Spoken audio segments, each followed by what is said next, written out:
Olá, boa noite. Sejam muito bem-vindos. Que bom começar a semana com vocês aqui no SBT Brasília, segunda edição.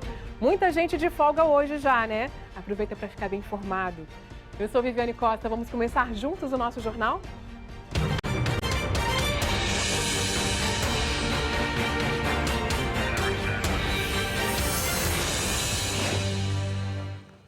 Amanhã é feriado, vai ser um 7 de setembro sem aquele desfile por conta da pandemia, mas com a previsão de muita movimentação na Esplanada e em toda a região central aqui de Brasília. Estão sendo esperadas manifestações a favor e contra o presidente Jair Bolsonaro. Vamos conversar com a Vitória Mello, que está lá na Esplanada. Vitória, muito boa noite para você. Essa movimentação, inclusive, que já começou hoje, né? Sim, Vivi, boa noite a você, boa noite a todos. A gente está aqui no Palácio do Planalto e a movimentação por aqui agora é mais tranquila. Não sei se dá para ver ali atrás de mim, mas os apoiadores do presidente estão deixando neste momento. Aqui eles estavam reunidos ali na grade do Palácio do Planalto. A cidade está muito movimentada. Hoje à tarde eu circulei por alguns pontos aqui do centro de Brasília e a gente já percebe essa grande diferença.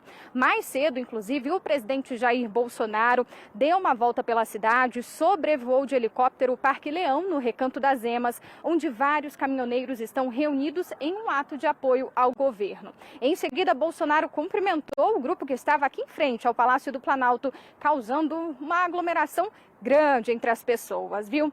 Desde ontem, o esquema de segurança aqui na Esplanada dos Ministérios foi reforçado. A Esplanada dos Ministérios amanheceu fechada para veículos. A previsão do GDF era fazer isso só na madrugada desta terça-feira, mas por questões de segurança, o governo decidiu antecipar. O trânsito próximo à Esplanada também sofreu algumas alterações. Os motoristas que passarem pela Torre de TV, sentido rodoviária do Plano Piloto, vão encontrar algumas faixas do eixo monumental interditadas até depois do ginásio Nilson Nelson. No sentido inverso, passando em frente à sede do Ministério Público do DF até a pista em frente ao Parque da Cidade, o trânsito será livre. As vias interditadas após a rodoviária do Plano Piloto foram essas aí. A S1, que passa em frente ao Museu da República e segue até o Itamaraty, passando pelo anexo da Câmara dos Deputados.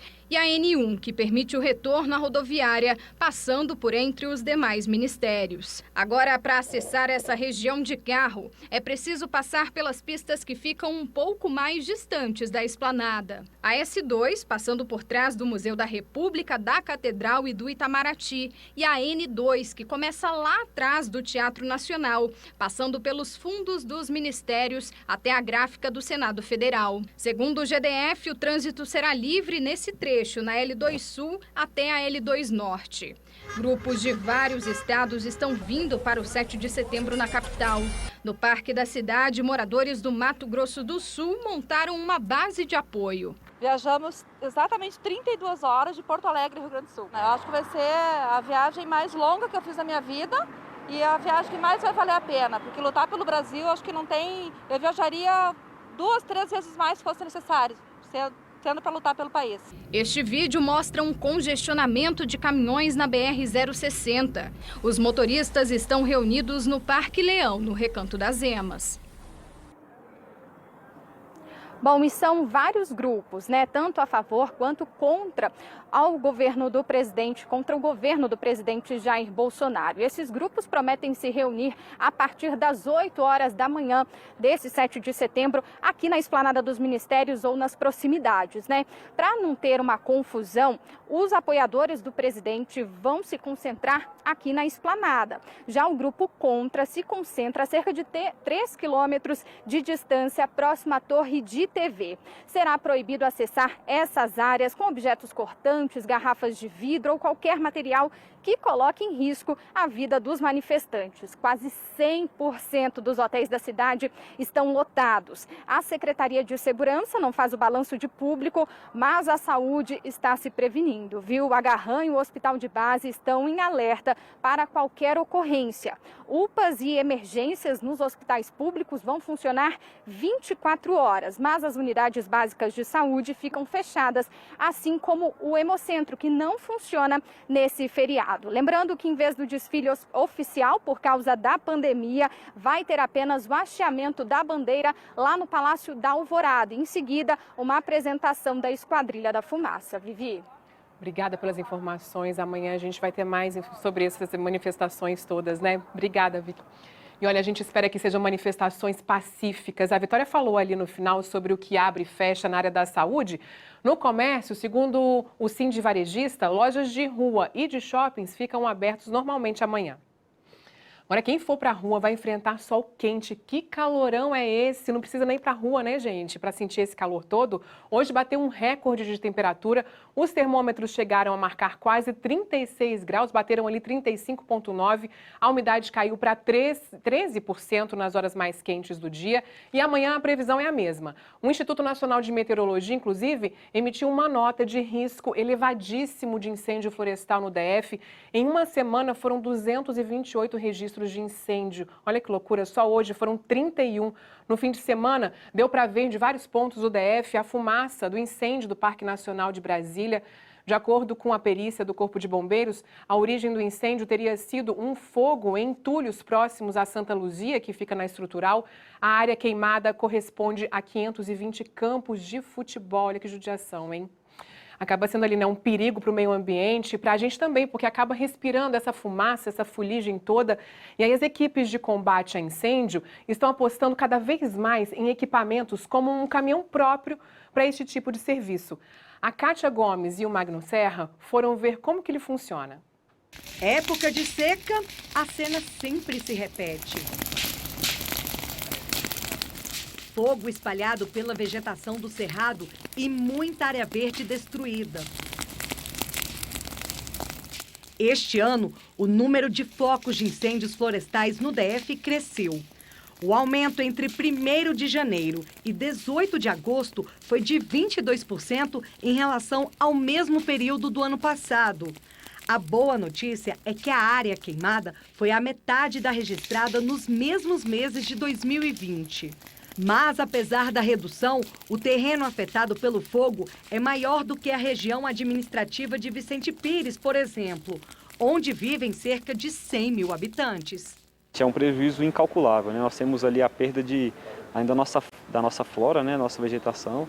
Nós temos também a perda de fauna, né? Muitos animais que se queimam, não conseguem às vezes fugir do fogo. E a gente perde a nossa biodiversidade, né?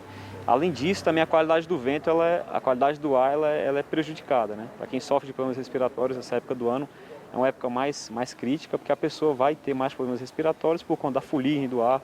Segundo os bombeiros, a principal causa de incêndios florestais continua sendo a ação do homem. Muitas vezes o morador da propriedade rural, né, na zona rural, tende a queimar o lixo. E isso é um perigo, né, porque muitas vezes essa queima do lixo é um dos fatores também que mais ocasiona ali os incêndios florestais. Os bombeiros não trabalham sozinhos no combate a incêndios florestais. O Instituto Chico Mendes de Conservação e Biodiversidade é responsável por apagar as chamas dentro de unidades de conservação federais, como o Parque Nacional de Brasília, a Floresta Nacional de Brasília, a Reserva Biológica da Contagem, a APA do Planalto Central e a APA do Rio Descoberto. Agora, o ICMBio ganhou um reforço para o trabalho. Este caminhão, que foi desenhado e planejado por quem está na linha de frente nesse tipo de combate. Ele tem capacidade de 7 mil litros, tração 4x4, mangueiras laterais e bomba extra. Foi pensado exclusivamente para a gente, né, configurado diante de necessidades de deslocamento em terrenos mais complexos, com uma capacidade de água adequada para os trabalhos e com equipamentos específicos montados nele. Este é o primeiro de 15 caminhões de combate a incêndios que serão entregues neste ano para a proteção de parques nacionais em todo o país. No total, foram investidos 18 milhões de reais na compra dos veículos. Todo fogo começa pequeno e crescer ou não só depende de nós. E quanto mais aparelhado a gente tiver, mais rápido a gente vai chegar e o combate será mais eficiente. A nossa equipe de reportagem acompanhou o teste do novo caminhão. Entramos no Parque Nacional de Brasília e ainda tivemos o privilégio de desfrutar da natureza. Chegamos em um ponto do cerrado e paramos para começar a demonstração dos equipamentos.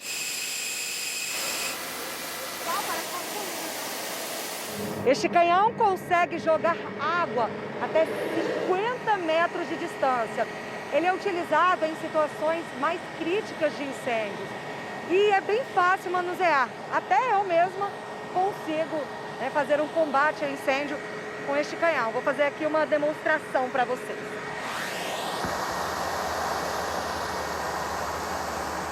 Manusear o canhão é fácil, mas a mangueira de incêndio não. A força da água é grande. Um desastre, eu vou deixar para quem sabe. Não, é melhor deixar para quem sabe, né? Não acelerou muito não, hein? Olha, a Kátia está quase pronta para ajudar nesse combate a incêndio, né, gente? Vamos para o intervalo rapidinho, eu volto já. Olha, algumas notícias são tão tristes da gente dar por aqui, né? Mas também servem como um alerta, tanto para a comunidade quanto para autoridades públicas. 6 amigos que queriam aproveitar o feriado prolongado morreram num acidente de carro a caminho de Corumbá 3. O acidente foi nessa região rural de Lusiânia, em torno do DF. Segundo testemunhas, os 6 jovens de Brasília com idades entre 15 e 28 anos estavam a caminho do lago de Corumbá 3 para passar o feriado. De acordo com os bombeiros, nesta curva o motorista perdeu o controle da direção. O carro caiu dentro do Ribeirão Taipas, ficou submerso com as rodas para cima. Kainan é primo de uma das vítimas e ele também ia passar o feriado no lago. Estavam indo 4 carros. Chegamos ali na frente do posto policial. O Matheus decidiu ultrapassar a gente na frente. Ele sabe o caminho, já foi lá várias vezes. Quando a gente chegou lá no rancho, já era para eles estar lá, né? Na lógica, já era para eles ter chegado. Eles foram na frente e eles não estavam. Voltamos até o posto policial do Nabel, mais ou menos uns 50 km. Não encontramos eles, voltamos de novo para o rancho. Chegamos no rancho quase umas 4 horas. O João, o João, no caso, é irmão de um dos que estavam dentro do carro, de um dos falecidos. Pegou o carro e foi atrás deles. Eles chegaram na ponte e viram um carro lá. E veja só, a estrutura da ponte é uma ponte de madeira, velha, precária inclusive, com as madeiras praticamente todas soltas, principalmente aqui, aonde o veículo caiu dentro do rio, desse ribeirão. O leito do ribeirão lá, ele aproximadamente dá uns 5 metros de profundidade. E o carro ele não submergiu mais porque ele ficou parado num tronco de uma árvore que tem lá naquele local. O veículo ficou um pouco retorcido e por isso foi necessário usar as ferramentas de desencarceramento para termos acesso às vítimas. Nós pedimos à Prefeitura de Lusiânia informações sobre a situação daquela ponte onde aconteceu o acidente, mas não tivemos resposta. Fica aqui o nosso sentimento para todas as famílias. Quem está de olho na segunda dose da vacina contra a Covid-19, atenção, vai ter mais uma leva de antecipação da vacina. Vanessa Vitória tem as informações para a gente. Boa noite para você, Vanessa. Quem é que está nessa lista agora? Olá, Viviane, boa noite para você, boa noite para todo mundo. Então, quem já tomou a primeira dose de AstraZeneca e Pfizer e estava aí com agendamento previsto para até o dia 24 de setembro. Aí essas pessoas vão poder, a partir de quarta-feira, agora dia 8, procurar os pontos de vacinação. E essa antecipação, ela só vai ser possível por causa da chegada de 31.590 doses da Pfizer hoje. Na quarta tem previsão de mais 26.910, também de Pfizer para D2. O estoque de AstraZeneca já tinha sido reforçado. A rede de frios tem atualmente 51.250 doses dessa vacina. Amanhã, 7 de setembro, feriado, a vacinação segue apenas em 3 pontos do DF. O BS-3 de Taguatinga, o BS-7 de Ceilândia e Praça dos Cristais. Para conferir onde vai ter primeira e segunda doses e horário de funcionamento de cada local, basta acessar o site saude.df.gov.br, que inclusive aparece na tela. Agora, com relação à terceira dose e antecipação de faixa etária para adolescentes, o GDF disse que aguarda o envio de novas doses por parte do Ministério da Saúde, que já informou que vai fazer esse envio a partir do dia 15 de setembro. Viviane, eu volto com você. Obrigada, Vanessa. Olha, vou para o intervalo rapidinho, mas me espera que eu volto já.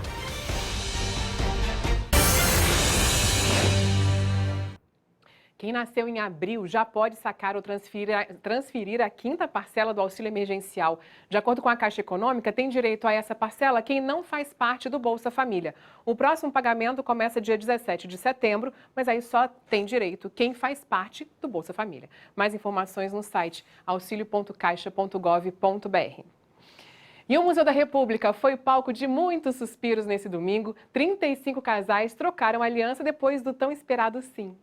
A segunda edição do casamento comunitário deste ano não deixou de cumprir o roteiro de muita celebração, lágrimas e beijo para todo lado. As 35 noivas receberam os itens necessários para o casório, como as flores e a iluminação do espaço. Os vestidos foram ajustados por equipes do SENAC. Por causa da pandemia, cada casal pôde levar somente 4 testemunhas à cerimônia. Teve sorteio de diversos brindes, como roupas, jantares e viagens. 16 casais sortudos foram presenteados. Fabiana e Renato estão juntos há 10 anos, mas só agora conseguiram casar. Continue, tudo dando certo, que dê mais certo ainda e que a gente possa, assim, criar a nossa filha tranquila. A primeira mulher trans a participar do casamento comunitário no DF, a Jéssica Andres, celebrou ao lado do noivo o compromisso da aliança. Ela é natural da Argentina, mas mora no Brasil há 10 anos. E foi na capital que, há 8 meses, a enfermeira conheceu o baiano Alessandro França, de 22 anos. Além de poder ver os nomes juntos numa só certidão, o casal também celebrou a oportunidade de poder expressar uma mensagem de conquista para as comunidades LGBTQIA+. Representa visibilidade também, representa direitos, dignidade e representa muito amor, muito afeto, sabe? Que é o que compõe o nosso casal, o nosso contexto de relação.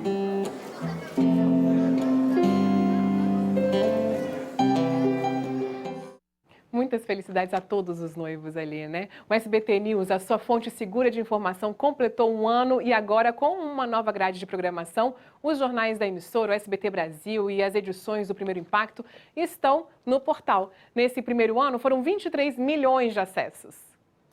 Olhares atentos aos principais acontecimentos. O esforço é para que os grandes fatos estejam assim, a um palmo do leitor. Conteúdo exclusivo e relevante, como nos conta o gerente de integração de jornalismo, Rodrigo Ronhardt. O SBT News aparece para a gente como a grande presença do jornalismo do SBT nas plataformas digitais. A gente tem uma oportunidade gigante que foi conseguir dar a notícia muito mais próximo do momento em que ela acontece. Nos últimos 12 meses, equipes de jornalistas espalhadas pelo país levaram aos internautas reportagens especiais sobre a pandemia do coronavírus, a CPI da Covid e vacinação. Foi pelo SBT News que o público leu pela primeira vez sobre a volta do auxílio emergencial e qual seria o valor pago. Destaque também para as coberturas internacionais, como as eleições norte-americanas no ano passado, quando repórteres ficaram mais de 12 horas ao vivo. As ruas da capital Washington, interditadas há vários dias, que estavam vazias e em silêncio, em poucos minutos se transformaram. Um ano depois da estreia, o portal contabiliza números importantes. 1 milhão de usuários por mês e cerca de 23 milhões de visitas. No YouTube, quase 3 milhões de inscritos.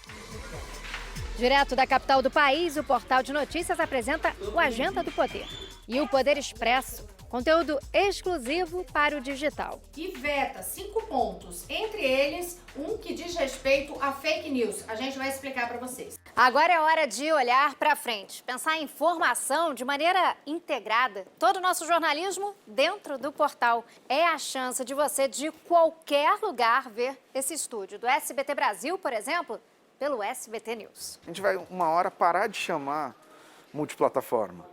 Porque é o jeito que as pessoas vão consumir informação. Elas não sabem mais em que tela elas estão.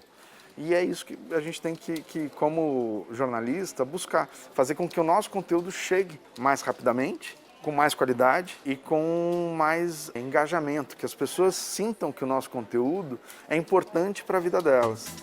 Para você saber em primeira mão quais as principais notícias do Brasil e do mundo, se inscreva no YouTube do SBT News e siga SBT News nas redes sociais. Você cada vez mais bem informado, né? Por hoje é isso, mas amanhã eu te espero. Um beijo. Tchau, tchau. Boa noite.